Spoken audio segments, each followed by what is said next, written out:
Morel, and it has come along here, and it goes under the road at Alexander Reid, and it goes along here, along the back of, that's the filling station there, and goes the back of there, and it heads off into the Boyne down here. And that last bit of it is actually immediately outside the wall of the new cemetery, or St Mary's Cemetery, and I even went down to make sure it was still there. And it's quite a strong little stream, and that is the designation of the parish. So it meant that all this chunky area here, including Yellowfurs and that whole factory area, all that area here, which is obviously the most densely populated, is in Navan Parish, which is very strange. And probably, if we stick to the letter of the law, as there's a double bank up here in between Delany and Johnstown, probably the priests won't define this, but most of Delany along the Boyne is probably in Navan Parish. But seeing as it's all people who work in offices and learn chocolates and Gardaí and things like that, they're not around on a Sunday morning to go to Mass, so it doesn't really make much difference. So, it was an unusual situation. Now, the one stream, as I said, which is now underground, and the top of the triangle, including Loretto, Mercy Convents and other lands at Lumley Castles, Spicers, lands and houses along the Boyne Road, all moved into the parish.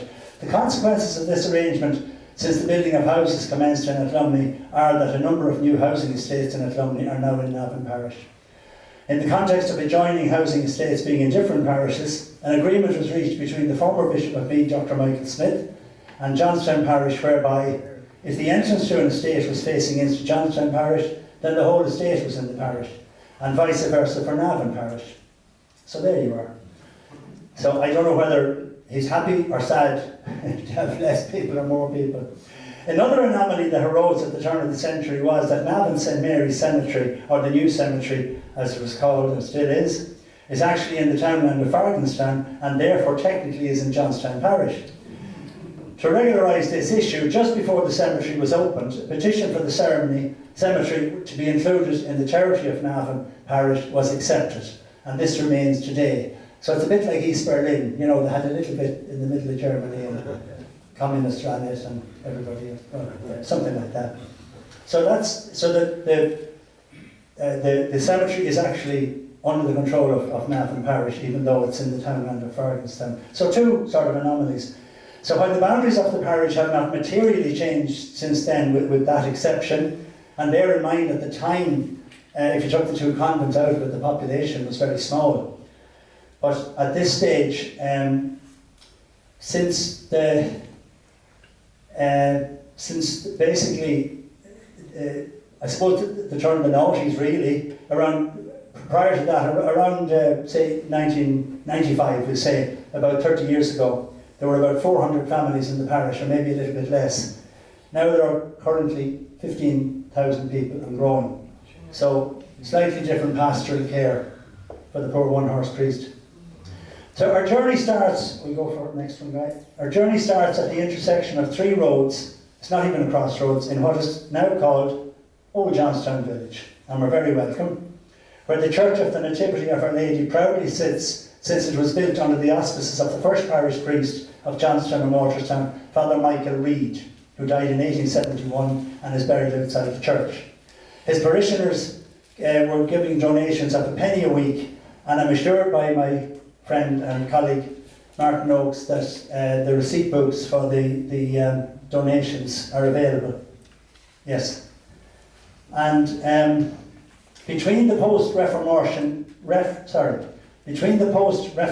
repression of Roman Catholic worship in the 16th century and 1837, between that time, a site for a mud-wall cabin for such worship around Bayless and Alexander Reid, not terribly sure which townland it was in, probably on the border, was donated by Lady Dowdall of Athlumney in 1669, only to be closed 10 years later, and then followed by a number of other mud-walled edifices in the parish until Father Reid's intervention to create a permanent place of worship. So our story really starts with permanent worship in 1837. So we go on to 5 and 5A, Guy. The church at Johnstown has undergone many refurbishments since then. That's an old picture. We have, just go back there. That's the old National School there. That's Burksfield. That's the chestnut tree that we all ran away into. And that's the church in a more plain form. This is what was the teacher's residence. And I'll talk about this in a minute. Above here somewhere, there was an early school, but I'll talk about that in a minute. So that's Johnstown laid bare. So it has undergone many refurbishments. You can go to 5A now, Guy. And there's the work. That was in 1985. And more recently, to end up with what we have nowadays, the most beautiful church of the Nativity. And that's a beautiful picture. And well, it speaks for itself anyway. So Father Reid would be very happy. I'm going to, that's 5B, isn't it? Yeah. So, more recently, the jewel in the crown for the church, if there is such one, and the people, is the internationally famous 15th century 12-sided, 12-apostle or Kilcarn stone baptismal font. And there we have it. It's perched proudly and nobly on the altar beside the altar in Navan, and you can see how detailed the sculpting is, and it's very famous, and it was described by it originally stood in St Stephen's Church at Kilcarn. This was the church I spoke about last year, where after that church's decline, it was vandalised by youths who were competing against each other by throwing heavy stones into the revered font to determine their feats of strength. Thankfully, it was buried for safety by a family called Welch for many years, and following exhumation from its hiding place, was ultimately brought in safety to the church by a local man, Ned Casey from Crowboy, of the Oakes family, and more about that later. Ned was also the man who hauled the stones for Father Reid for the construction of the new church. The font, which was displayed at the Great Exhibition of 1853 in London, was described by expert Helen Rowe as one of the rarest of all English or Irish stones. So that's saying something.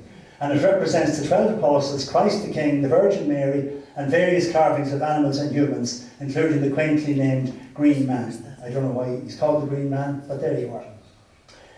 Another plainer font, saved originally from the now derelict Follistown Church, which is effectively just a jungle, just opposite Tony Dean's, and up a little laneway there into Follistown. And I did look at it last year, but there's really just stones left there, and briars and nettles. So that sits at the entrance to the church in Johnstown. It's a much more plainer font. So we go to the teacher's residence now. And immediately opposite the church is the site of the original teacher's residence. This is a slightly more later picture. Sorry, can everybody see there? Maybe you don't have to look, you live there.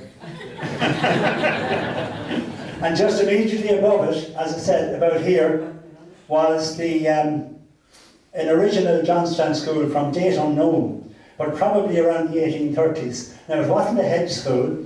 There was some sort of an edifice, but it's certainly not there now. The pupils of this school, under the tutelage of a Mr. Sheridan, used their spare time in the 1860s helping a Mr. Tully, a carpenter next door, and there was a family of Tullys there, to make the seats for Johnstown Church, because prior to this time there were no seats in the church unless the parishioners supplied their own seat. So if you were wealthy, you got to heaven obviously a lot quicker. On one occasion, the same Mr. Tully was transporting a huge beam of wood on a horse and cart from the docks in Dublin. The beam was to be used for renovating the church, and it caused such an obstruction in the street that he was arrested and fined 1 shilling by the authorities. A row of 5 small cottages down here, there in the garden of the teacher's residence, existed there at one stage, and the lowest one was frequently flooded by the little stream that just comes in from Brannanstown, and in fact there is flooding in that place to this very day. The school was replaced. Have we got a new school there coming up? Yeah, that's the old school. That's the back. That's the toilets, and that's the old school from the front, and that's a local resident, Nan Bryan, and that was taken in about 1981, I think. And so generations of parishioners were educated from 1871 until 1961, so it didn't actually last 100 years. And it was closed to make way for a new school on the Old Town Road in the town of Kilcarn. The old school was then used as a community hall for drama groups and ICA and so forth, until it was demolished in 1983. Can we see some of this? Yes. So we had the school going to heaven. And, sorry, I'll put over here now. Is that better? Yeah, yeah. No, sorry, I wouldn't like you straight in there.